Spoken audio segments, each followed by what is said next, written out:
Oi, hoje a gente vai mergulhar num tema fundamental, olhando para os escritos da diaconisa Márcia Araújo para entender o que significa de verdade ter um relacionamento com o Espírito Santo. E olha, é bem mais que uma ideia. A gente vai ver como essa conexão é descrita como uma parceria que pode literalmente transformar uma vida.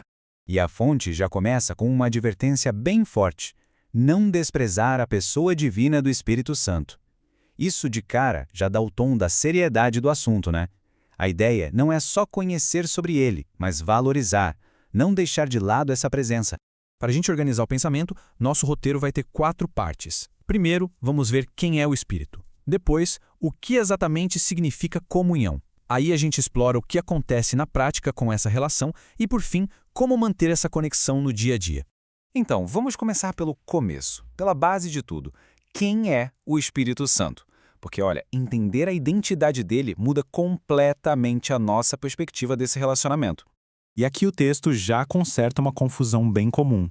Fica claro, o Espírito Santo não é uma energia, nem um anjo, ele é o próprio Deus. E essa diferença, gente, é crucial para todo o resto que a gente vai conversar. Isso nos leva direto para a ideia da Trindade. O texto descreve o Pai, o Filho e o Espírito Santo como uma coisa só, uma unidade que não dá para separar. Então, o Espírito Santo não é um assistente ou algo menor. Ele é Deus em ação aqui na Terra, com a mesma divindade do Pai e do Filho. E aí tudo se conecta com aquele primeiro aviso.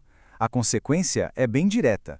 Ignorar ou desprezar essa pessoa divina significa, segundo o que estamos vendo, basicamente fechar a porta para o poder de Deus agir na sua vida. Bom, isso nos traz para o nosso segundo ponto. Se o Espírito é Deus, como é que a gente se relaciona com ele? E a palavra-chave aqui, o foco total, é comunhão. Um termo que descreve um tipo de conexão bem único. Essa tabela organiza a ideia de um jeito bem legal. A fonte faz uma distinção nas formas de se relacionar. A Deus Pai a gente adora. No Senhor Jesus a gente tem fé. Mas com o Espírito Santo, a palavra que define a relação é outra: comunhão. Tá, mas e o que é essa tal de comunhão? Não é nada abstrato. O texto define com palavras bem do nosso dia a dia: intimidade, relacionamento, amizade, diálogo. É para pensar nisso como uma parceria mesmo, contínua e bem ativa. E para ir um pouco mais fundo, a fonte nos lembra da origem grega da palavra, koinonia. O significado só reforça essa ideia de parceria, sabe? Se traduz como uma união profunda, familiaridade, um relacionamento bem próximo mesmo. E essa ideia é central nas Escrituras. Esse versículo de 2 Coríntios, que é tipo uma bênção, é um exemplo perfeito. Repara só como a comunhão do Espírito Santo está ali no mesmo nível de importância do amor de Deus e da graça do Senhor Jesus. Certo. Agora que a gente já entendeu que essa comunhão, vem a pergunta: mas por quê? Para quê? Quais são os resultados que a gente pode ver ao cultivar essa conexão? O resultado mais conhecido, segundo a fonte, é o chamado fruto do Espírito, que está aí na lista. E a palavra fruto é a chave. Não é sobre um esforço para ser uma pessoa melhor, mas sobre qualidades que simplesmente nascem, que florescem naturalmente por causa dessa conexão. Mas não é só transformação de caráter, não. O Espírito Santo tem um papel super prático. Ele é descrito como um ajudador para quando a gente se sente fraco e um consolador para aqueles momentos difíceis. É uma presença que apoia de verdade. O próprio Jesus, lá no Evangelho de João, prometeu essa ajuda.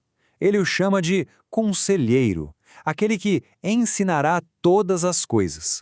É como ter um guia pessoal, interno e constante. E agora, talvez a ideia mais impactante de todas: o Espírito Santo não é uma força que está lá fora. A Bíblia ensina que ele mora dentro da pessoa que crê. Ele transforma o nosso próprio corpo no santuário dele. Pensa na profundidade disso.